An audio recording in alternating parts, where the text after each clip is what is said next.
Welcome to today's episode of me reviewing highlights. It's been about it's been more than 2 weeks, and yeah, let's just get started with the highlights today. So switching and start.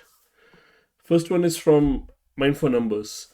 Focused attention is indispensable for problem solving, yet it can also block our ability to solve problems. Persistence is key, but it can also leave us unnecessarily pounding our heads.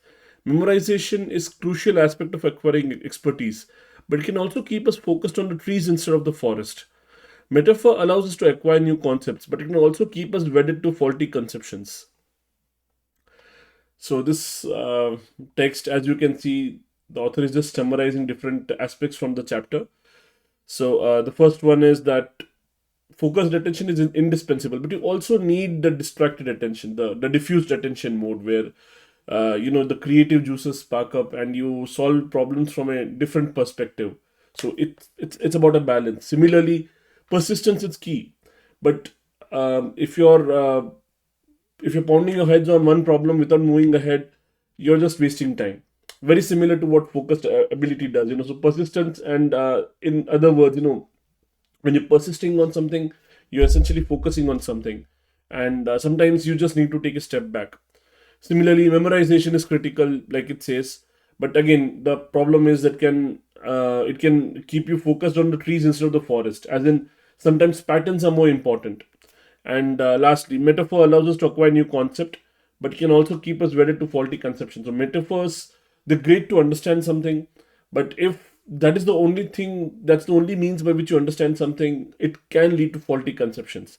Metaphors are something that are used to understand a concept, and then you can discard them. But if we stick too close to the metaphor, or if you try to stretch a metaphor too much, it can it can lead to misleading assumptions. We try to see too much of the metaphor inside the problem itself or inside the situation itself, which is not going to help us.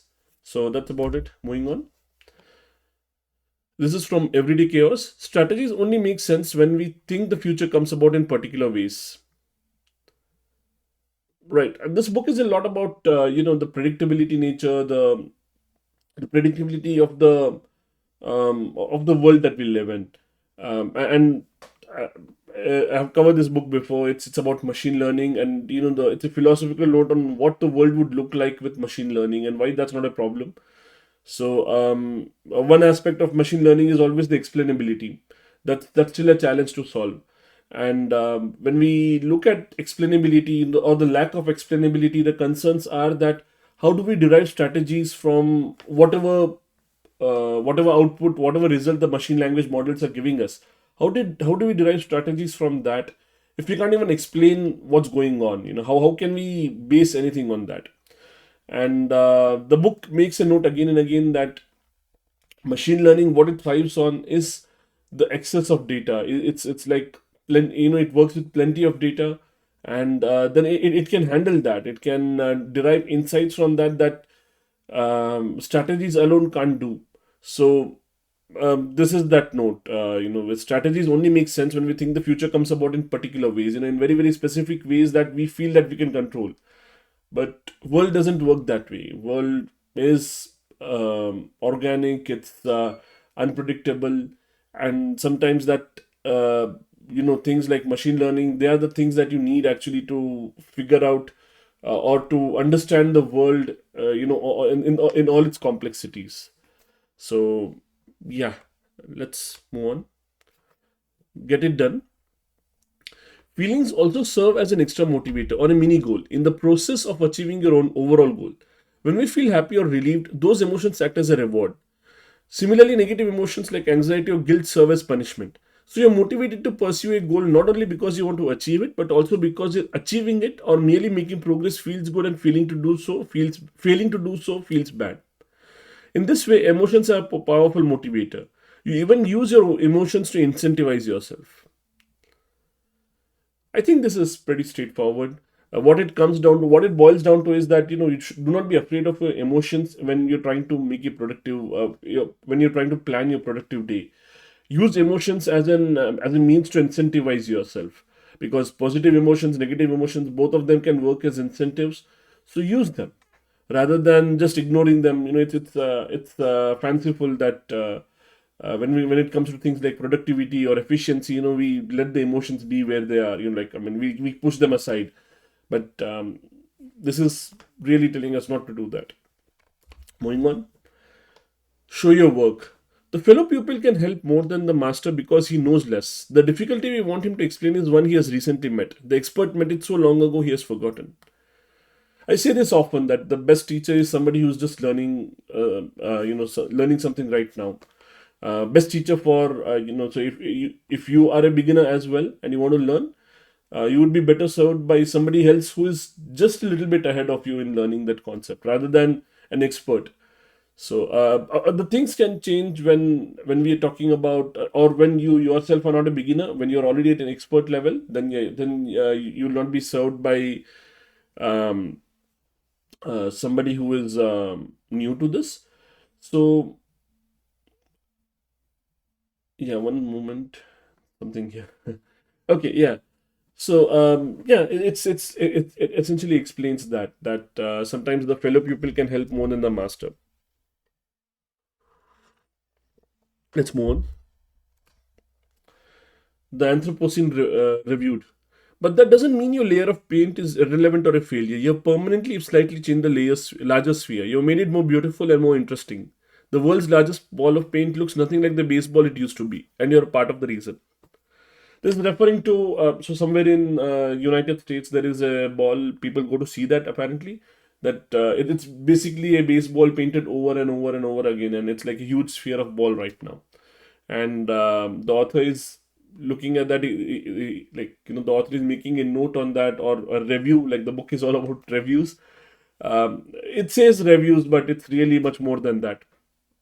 So anyway, for this ball of paint, it's saying that the idea is that you as a visitor would go there and paint your layer of you paint a layer on top of the ball, and then somebody else comes after you and paints a layer on top of that, which means that your layer is disappeared now. It's like nowhere there, but it's actually there. That's the point that the author makes.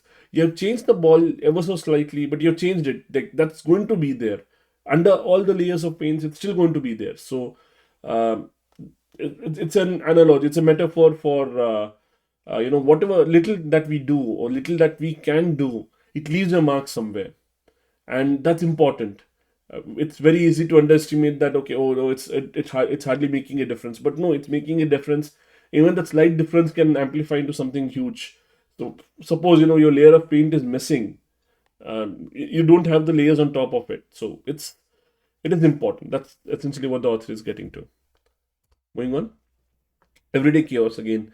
As forks get forked and snippets get resnipped, the map would look like a jungle of bushes and vines so dense that to characterize its shape, we'd be driven to use words like jungle, bushes, vines, and perhaps hairball.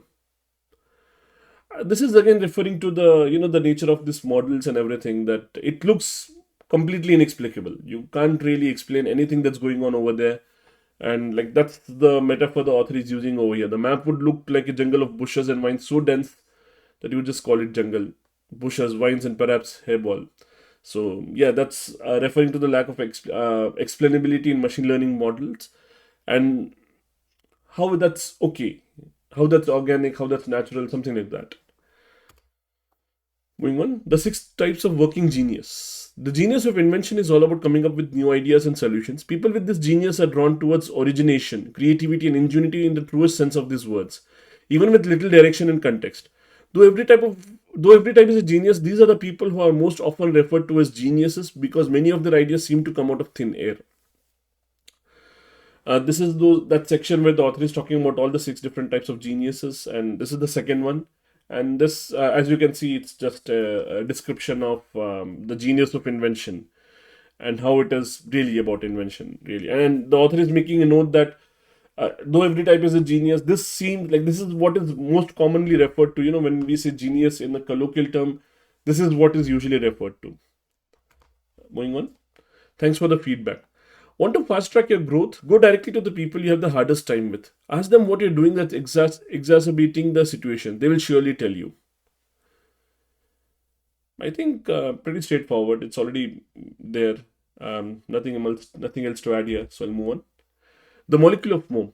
Emotion is an HNN experience, that's here and now experience. It's what we feel right here, right now. Emotion is critical to our ability to understand the world, but emotions can sometimes overwhelm us. When that happens, we make less logical decisions. Fortunately, dopamine's opposition to HNN circuits can turn down the volume on emotion. So, again, I think pretty straightforward. There's nothing else I need to explain over here. Let me see. Yeah, emotions are critical to understand the world, but they can overwhelm us. Yeah, that's there. So, dopamine keeps emotions in check. Yeah, I guess that's pretty much it. Like, let's move on. Get it done. How confident are you about your goal commitment? When you're uncertain about your goal commitment, you can sustain your motivation by looking at the glass half full. What have you already achieved? When you're committed to a goal, the glass empty will keep you going. Ask yourself what is left to be done. So, again, the idea of this book is to find motivation, right? Like the name says, get it done, finding that motivation. So, there are different factors, and we're talking about goal commitment over here. So, if you're very, very committed to goal, um, it's better to look at what is left to be done. That is the thing that's going to motivate you. But if you're not very sure about your goal commitment, it's better to look at things that you've already done, and that'll be the fuel that'll keep you going, rather than looking at what's left to be done when you're uncertain about your goal, or when you're uncertain about your commitment. When you're not really sure you're committed to something or not, it's better to look at what you've already done. So yeah, I think that brings us to the end of the highlights today, and I felt today was a little rough, something to do with my voice as well. It's little, yeah, but yeah, it is what it is. It's still there. And thank you for watching. Have a good day. Bye.